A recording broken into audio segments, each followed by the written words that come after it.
Recording کرنا آپ کو بھی پسند ہے، آپ بڑی دلچسپی سے کرتے ہیں، اور اس کو ریکارڈ کرنے کے بعد، لیکن اس بار آپ نے ویڈیو ریکارڈ نہیں کرنی، آڈیو ریکارڈ کرنی ہے، اور آڈیو ریکارڈ کر کے آپ نے کیا کرنا ہے، اپنے معلم کو واٹس ایپ کرنا ہے۔ ورک شیٹ کا کام بھی آپ کا اسی طرح کا ہے کہ آپ نے لنک اوپن کرنے ہیں، لنک اوپن کرنے کے بعد آپ نے کیا کرنا ہے، ان کو توجہ سے سننا ہے اور بتانا ہے کہ ان لنکس میں کیا کیا بیان کیا گیا ہے، اور کاپی کا کام اور کتاب کا کام۔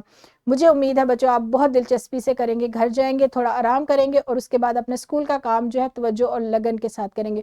یہاں پر میں اپنی ویڈیو کو ختم کروں گی، اور اس امید کے ساتھ کہ آپ بہت ہی دلچسپی اور لگن کے ساتھ اپنا کام کریں گے۔ پیارے بچوں، جو ہماری ورک شیٹ ہے وہ ڈسکرپشن میں موجود ہے، وہاں سے آپ بآسانی ڈاؤن لوڈ کر سکتے ہیں۔ کل ملیں گے ایک نئے سبق کے ساتھ، تب تک اپنا بہت سارا خیال رکھیے گا۔ شکریہ، خدا حافظ۔